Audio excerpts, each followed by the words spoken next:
Welcome back to Try Your Hand. Today we will be making a leather wallet. For the supplies, you will need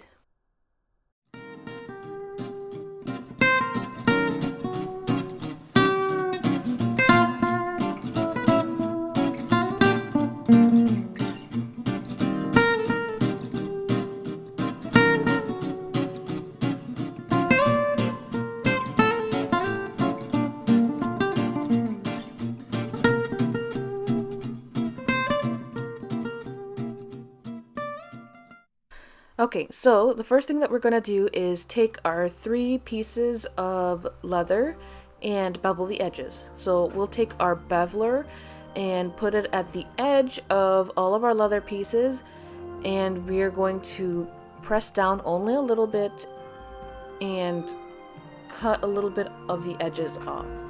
So it's really important for you to keep your bevel at the same angle and also at the same pressure the entire time that you're doing it. Otherwise, you will have some wavy edges that won't look so great. I did put in an extra piece of leather in there so you can practice before you do your official piece of leather for your wallet. So you want to bevel both the front and back sides of your leather pieces. You want to do this with the big piece. Don't quite do it with your 2 smaller pieces quite yet. I'll let you know why. So the reason that we aren't doing the smaller pieces quite yet is because in my case I have to round off the edges. So in order to do that, I just taped the 2 pieces together where they're supposed to be and then trimmed off the edges, those little corners, with an X-Acto knife. So you can use, if you want to leave them square, leave them square, but if you want to make them round, that's just what I did. It's just like 2 little moves with your blade. So if you decide to round off the corners of your small pieces, after you do that, then you can also bevel the edges on the small pieces as well. Otherwise, yeah, go ahead and bevel the edges. At this step 2, you can also cut the little triangle that you see marked off on my small pieces. I decided I didn't want to do that, but the pattern does show that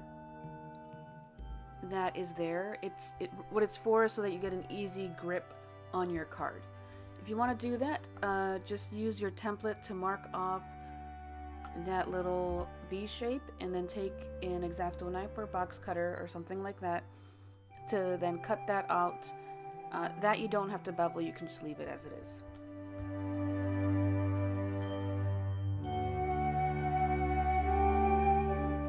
So the reason that we bevel the edges is so we can make them less sharp than they are.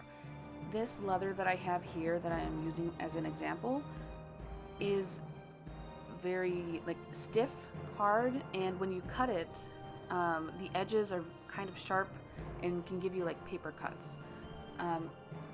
So that's why we bevel the edges. What we also have to do is round them off a little bit, because right now it still has those sharp edges, even though now it's a little bit more dulled. By rubbing some water on the edges with the sponge, what we're doing is making the edges of the leather a little bit more malleable, so that our next step is easier for us to do. So what we're going to do is do 1 piece of leather at a time and take the very tip of our sponge, dip it in water, and then just rub the edges of our leather with the sponge, just the edges. So next we're going to take our slicker and rub those wet edges with it. Yours may look different than what mine looks like, but what you're going to do is put the edge of the leather in one of the little nooks here and very lightly rub that edge with the slicker. What that does is it really rounds off those edges. In order to do that, you do not have to put any hard pressure on it, because that's what that's going to do is going to bend your leather. It's just going to be the friction of the wood on the leather and any heat that you produce from that friction that rounds off those edges. So again, just lightly, and just keep on doing it until you see that the leather has started to round off. And you're going to do this with all of your pieces of leather. So now what we're doing is prepping our leather for sewing. So in order to do that, we want to put our leather where it's supposed to be. So the two smaller pieces at each end of our big leather piece. You can use either Scotch tape, or you can use double-sided tape and tape your pieces at the very, very edge, so that you don't have any problems with the tape sticking in the center where you're supposed to put your cards. And you want to do that on each edge so it doesn't fall off.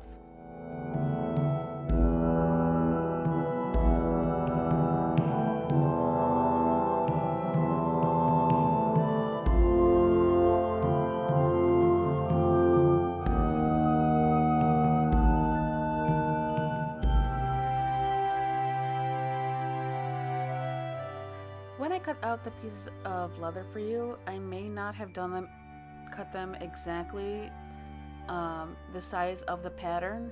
So the best thing for you to do would be to take the pattern and on the back side of that pattern, trace out your leather piece and then cut it on that traced line. It should be pretty close because I tried really hard to cut it to size. But just in case it isn't, you should do that just so that we have the exact same measurements as our pieces of leather.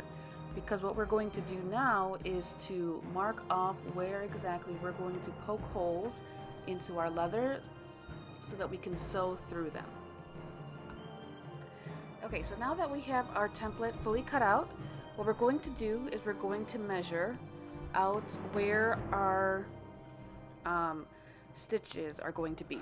So what I did was to take the centimeter side of the ruler and measure to 1/2 centimeter from the edge of my template, and I did this with all sides. And then I made a line, so I connected the dots that I measured out. What that does is it gives me a line where all of my stitches should be.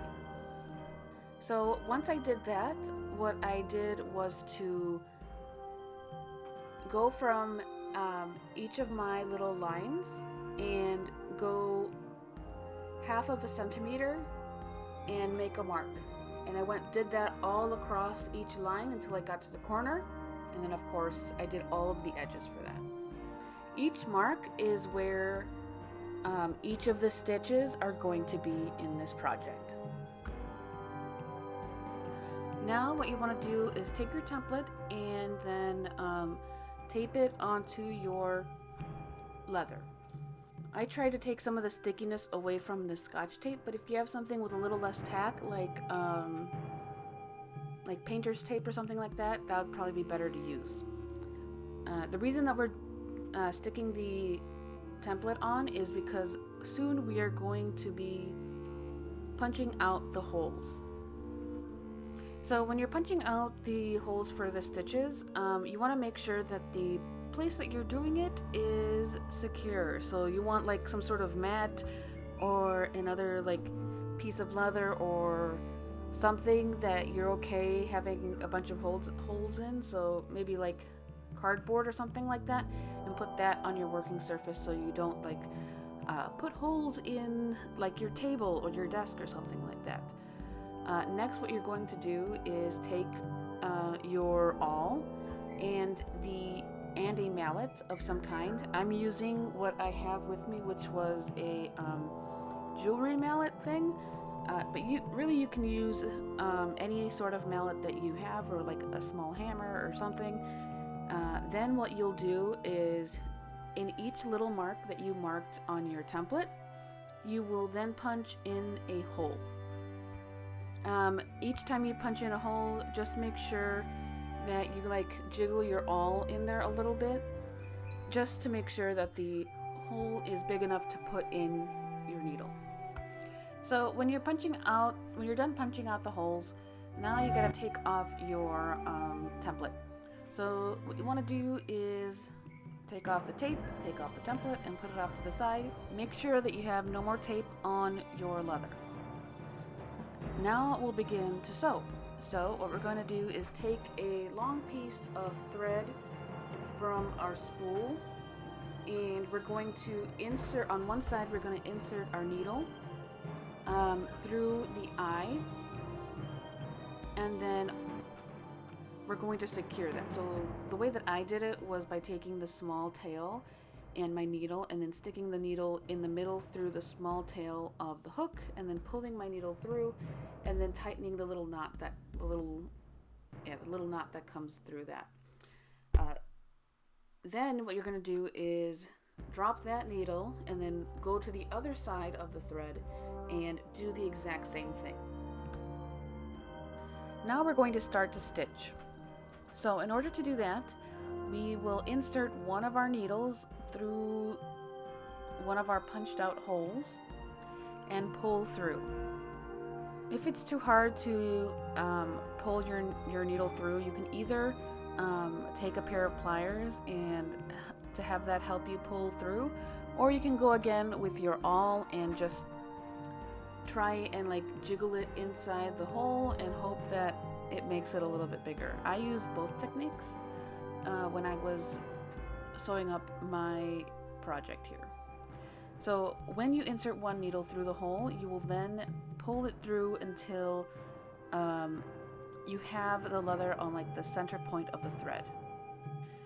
The next step is to insert your needle through the next hole. The needle that you're using is going to be the one coming from the thread on the opposite side of you, not the one coming from the side facing you, and you're going to pull through. You're going to want to hold each side of the thread nice and taut. So I did that with my pointer finger and with my thumb. The next step is then to take the needle with the thread facing you into the same hole that you just put your previous needle through and pulling through. Then you want to tighten it, make sure that it's nice and taut, and then you kind of just repeat the process. So again, we're inserting our needle that is on the back, and that goes in through the next hole, and we'll pull through, holding each string taut. Then we again hold both threads taut, take the needle that from the thread facing us and inserting it through the same exact hole that we just put the other thread through, and then we pull tight, making sure that each stitch is nice and tight. And we keep on doing that over and over again until we get to the end. This stitch is called a saddle stitch, and it's one of the strongest stitches that you can possibly do. Considering that this is the wallet and will have a lot of stress put on it, the saddle stitch is a perfect stitch for this project. This actually is usually done with a a stitching pony, but as you can see, it can also be done without one, and this is the technique with that.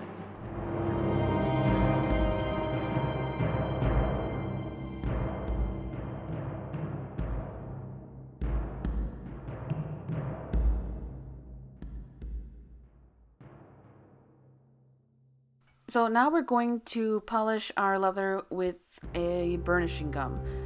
Unfortunately, I forgot the burnishing gum at work, but I do have some leather conditioner, and it works in a very similar way. What it does is essentially makes your leather wallet shiny, and it also conditions it a bit to make it softer and more malleable. So what you do is you dip your clean towel into the gum and take a bit, then you're going to, in circular motions, polish your wallet. So you're just in circular motions with the towel and the gum, going in through your leather all the way, covering the entire wallet, and then you're going to let that dry. Don't put too much on there, you just want a bit, but once it's a little dry, you can go in with another clean towel, and then you're going to again go in circular motions or in back and forth motions to polish it. As you do that, you'll see that your leather will get shinier. Depending on the kind of leather that you got in your kit, you may or may not have to do this step. For my particular leather, I did need to do this step because it was very thick and very not bendy. If you have the black leather, I don't think that you necessarily need to do this step. The brown leather is a little bit iffy, but this light stuff, definitely you need to do this step. Once you're done with that portion, honestly, you're done. You can put in your cards, fold it, and voila, you have a card wallet. All right, I hope you guys really enjoyed this project, and I hope that you'll join us next time. For the August project, we have a multimedia artwork. So we're going to be painting a canvas and then using some embroidery. All right, I'll see you guys next time. Bye.